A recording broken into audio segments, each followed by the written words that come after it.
Ya, selamat datang kembali, jumpa kembali dengan Pak Taufik di Mapel IPA. Tetap semangat. Baik, kita lanjutkan setelah video pertama dan kedua mengenai alat organ reproduksi laki-laki, maka sekarang kita lanjut ke organ reproduksi perempuan. Nah, ingat batas-batas kewajaran kita ya. Baik, reproduksi perempuan ya. Alat reproduksi perempuan terbagi atas dua bagian. Ada bagian kelamin eksternal dan ada bagian internal. Seperti pada laki-laki, eksternal itu terlihat, maka di perempuan juga eksternal itu terlihat ya. Ada dua bagian di bagian eksternal. Yang pertama yaitu pulpa. Pulpa ini berupa celah, bentuknya agak membukit ya. Nah, kalau kalian lihat wanita yang jogging pakai celana legging, itu akan nampak dari depan pulpa seperti yang menonjol. Yang kedua, labium. Labium ini artinya bibir. Nah, labium terbagi atas dua macam. Ada labium minor dan ada labium mayor. Labium minor itu adalah bibir kecil, labium mayor bibir besar. Nah, kalian udah bisa bayangkan nih, yang wanita nih, yang perempuan, ada nggak bibirnya? Makanya yang perempuan itu orangnya cerewet karena bibirnya ada dua. Sementara yang bagian internal, bagian di dalam yang tidak terlihat oleh kita, itu antara lain ada namanya ovarium. Yang kedua, tuba fallopi atau oviduct. Tiga, infundibulum. Empat, rahim. Kelima, endometrium. Keenam, cervix. Ya, nah kita akan bahas ini satu persatu ya. Yang akan Bapak bahas adalah di bagian internalnya. Untuk eksternal Bapak nggak bahas di sini. Oke, kita lanjut. Oh ya, yang ketujuh, vagina. Pagi anak-anak. Oke, kita lanjut kembali. Nah, ini adalah seorang wanita. Biar seorang wanita ada bagian keintimannya. Di sini letak organ reproduksi. Kalau ini kita perbesar, maka bentuknya akan seperti ini ya, dikenal dengan kepala banteng. Nah, ini adalah bagian internal dari alat reproduksi perempuan ya, mirip-mirip dengan kepala banteng. Ada dua buah di kiri kanan. Dua buah kiri kanan ini apa namanya? Ya, ini adalah ovarium. Kemudian yang memanjang, ingat sama seperti di laki-laki yang memanjang. Yang ini namanya adalah tuba fallopi atau oviduct. Yang ketiga, bagian seperti rambut, ini adalah infundibulum atau fimbriae, kita sebut aja fimbriae. Rahim, ini adalah semua rahim ya. Di dalam rahim ada lapisannya yang bernama endometrium. Ini lapisan endometrium yang nantinya akan bisa menebal. Kemudian ada namanya vagina ya. Fungsinya apa nanti kita bahas satu-satu. Dan yang terakhir, cervix. Nah, inilah bagian-bagian daripada alat reproduksi perempuan. Oke, kita bahas satu-satu. Yang pertama, ovarium ya. Ovarium ini merupakan bentuk kesuburan seorang wanita.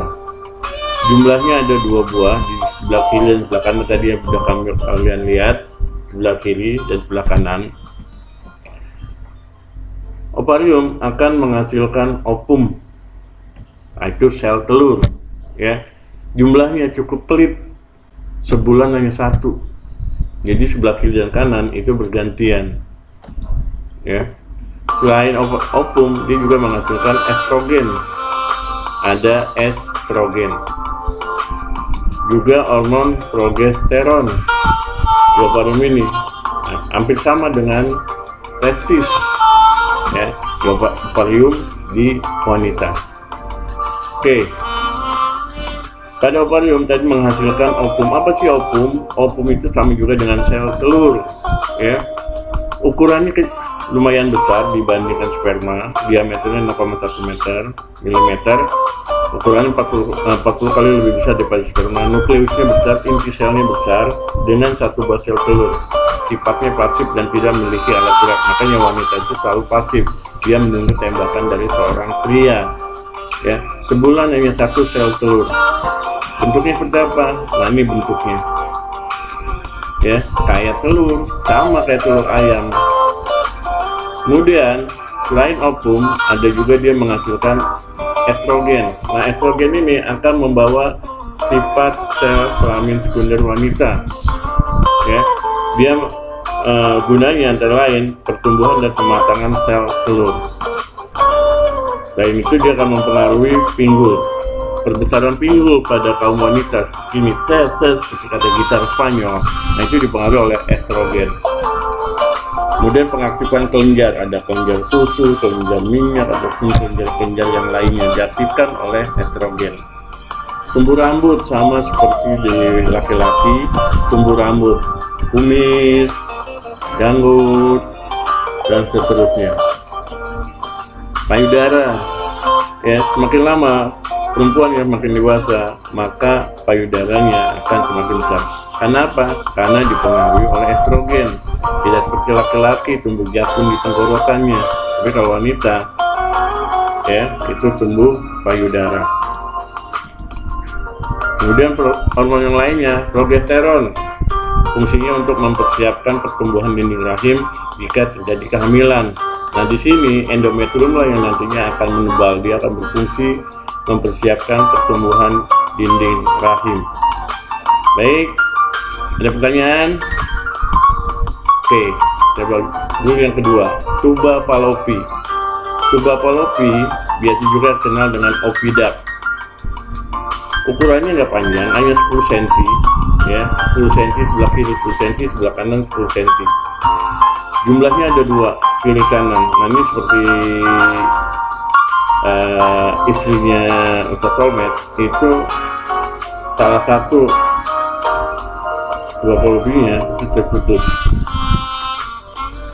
Tempat terjadinya fertilisasi. Apa fertilisasi? Proses pembuahan, di mana sel telur akan bertemu dengan pasangannya, yaitu sperma. Jika sel telur bertemu dengan sperma, maka terjadi yang namanya pembuahan atau fertilisasi, yang selanjutnya akan berubah menjadi zigot.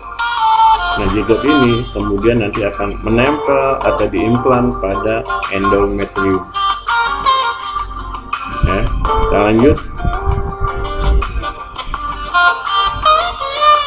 Infundibulum, ya, ini merupakan benang-benang atau serabut-serabut kecil yang akan menarik sel telur keluar dari tempatnya hingga berada pada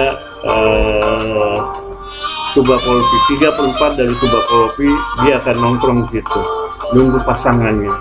Infundibulum.